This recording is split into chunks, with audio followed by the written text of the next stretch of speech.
everybody, how are you doing today? Teacher Michelle here, and I thought I would show you how to play a game at home. So this is part of the curriculum this week, and it's a super easy, fun game to practice some math skills and some physical skills with your child. And it doesn't take very many special items, mostly things that you have at your house. So I gathered some things at my house to show you how to play up and away.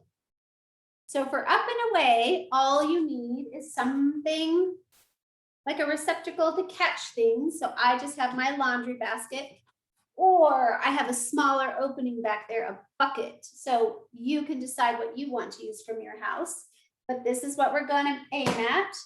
And then you can use your bean bags, foam balls, small balls. I didn't have any of those things at my house, but I do have balled up socks. So if you have some balled up socks, these will work just fine. So the only other thing that I'm going to encourage you to have is you can use your clipboard or whatever you want and a piece of paper. And after we take a few tries, I'm going to encourage you to practice this with your child. We're going to count how many went in and how many went out. And we're going to put it on our T-chart so that we can count and compare. And at the end, I'm going to do a tally down here so we can learn a new way of representing how many went in and out. Are you ready to go? So first I'm going to put this a little ways away. Now you can gauge with your child whether they need more challenge.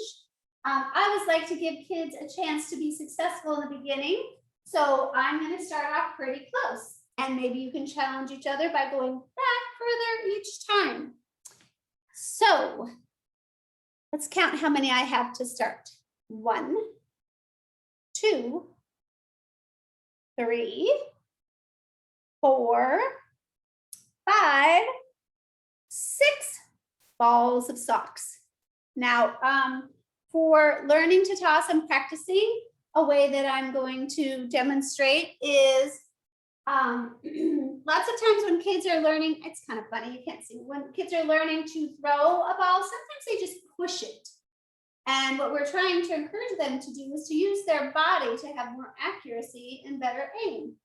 So we talk about stepping forward with your opposite foot, keeping this arm straight. And I talk about just looking and just tossing it up like that. So there's some language to talk it through. Okay, here we go. Remember, I've got 6, so I'm going to try it. Here's number 1. Oh, it didn't go in. That's okay. Here's the big one. Oh, I forgot to take my step. So see, I wasn't even modeling that. So take a step and toss it up.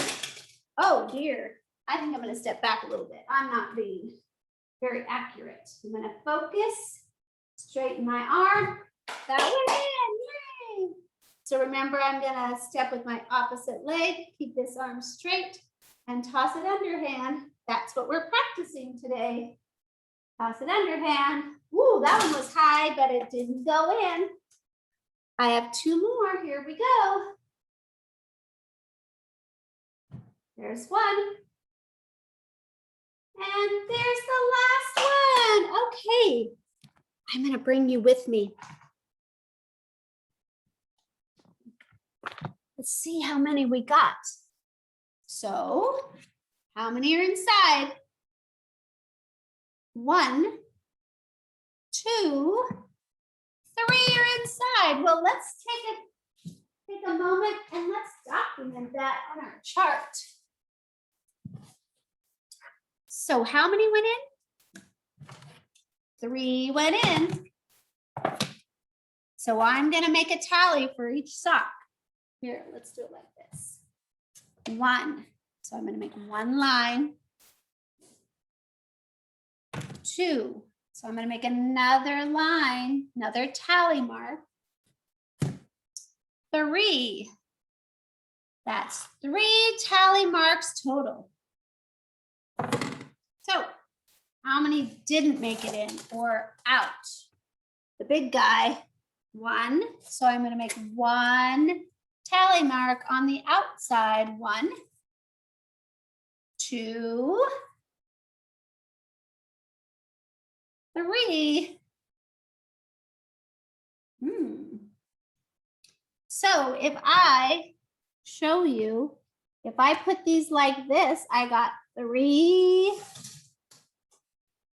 out and I got 3 in. When you show your child like that, they will definitely see that there's some information they can get from that because they match up. But also, you can see right here, what can we say about our T-chart? Let's see. How many were in? 3. How many were out? 3. Which has more? Oh, you're right. Neither one has more. Those are actually equal or even. So there were 3 in and 3 out. That's the same. They were equal. So we could play it again and count and compare. You could challenge each other to see who can get more in. You can use a smaller opening to make it harder for your child or more challenging. The important thing to remember is to just notice what the end result is. Practice counting and making tally marks if you'd like to. And straightening that arm, taking a step and throwing it underhand for more accuracy. Thanks for playing.